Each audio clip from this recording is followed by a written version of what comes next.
Hello, National Advisory Board. I am so pleased to have this opportunity to speak on behalf of my idea. My name is Karina Verma. I'm a world-renowned human rights activist, and I stand here today requesting $1 billion in funding. We are here today to talk about the lasting effects of apartheid, more importantly, the high rates of poverty among Black people. Today I bring to you two plans to address this issue, including funding for education and investment in Black businesses. I believe that these will work together to create better economic comfort for Black people. As you know, from 1948 to 1994, the government instilled a system called apartheid, meaning apartness. This quite literally was designed to segregate people based on their racial appearance, giving disadvantages to Black people while giving privilege to white people. Today, apartheid is over. However, the effects of it are far from gone. White people in South Africa still earn about 3 times more than Black people do, according to Stats SA and as you can see on the graph. And in addition, Black kids often have to deal with the improper education system with about 70 kids per teacher. And as you can see in the photo, a lack of resources. This is why we must be a part of the solution. One issue is that white people in South Africa get access to quality private education, while Black people in South Africa are left at the jurisdiction of the lacking public education system. Many have advocated for the improvement of this education system to the government, yet no actions are taken, which is why we will invest in scholarships for Black youth to provide school for elementary to secondary school. By doing this, we can allow Black children to reach their full potential through the quality education. Now for post-secondary education.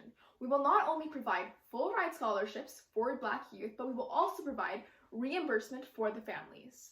An issue that many families are going through was brought up in the autobiography Born a Crime by Trevor Noah. He quotes, "So many Black families spend all their time trying to fix the problems of the past. That is the curse of being Black and poor, and that is a curse that follows you from generation to generation." My mother used to call it the Black tax. Because the generations who came before you have been pillaged, rather than being free to use your skills and education to move forward, you lose everything, trying to bring everyone behind you back up to zero. Those born after the apartheid tried to move forward and tried to get a good education, but are left to support their families. Can you imagine being in that situation? With our plan, we provide full scholarships and pay for these young adults and families while they are studying. Denmark has already implemented a subsidized post-secondary system where they pay for tuition as well as living costs. And this system proves to be a success. Students claim to feel relieved as they can now start their life debt-free.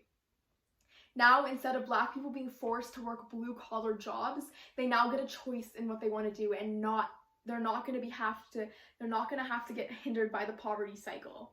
Furthermore, we vow to invest in Black businesses. A demand made by South African activists called for better support in introducing Black businesses into the economy. She's the example of a street vendor being able to sell at a grocery store. As you know, because of the pandemic that we are going through, a lot of Black businesses and small businesses are suffering and struggling to stay afloat. We believe that we can support these businesses through introducing them to food delivery services and providing them customers. In light of the BLM movement, Uber Eats Canada actually partnered with CBBC to encourage people to eat at Black-owned businesses by subsidizing their delivery fee. This proved to be a major success. One Black business even stated that their sales increased by 185%, and they say it's the only reason why they're around today.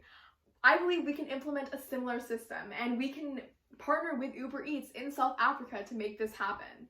Without the support, Black people in South Africa will be kept in this racist poverty cycle and never be able to get out.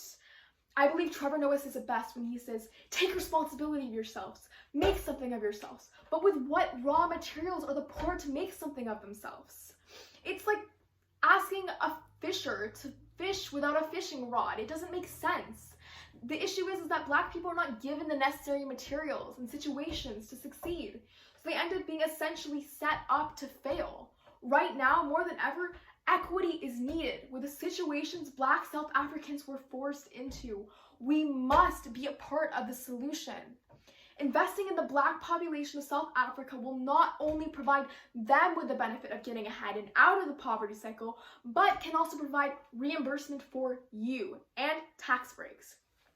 As you see the pictures up there of Black people in South Africa suffering due to the racist system, I cannot morally look away. I believe that with your help, we can end this poverty among Black people in South Africa through the investment of both education and Black job support. We must help them. We must support them. We must insinuate change. We must be a part of the solution.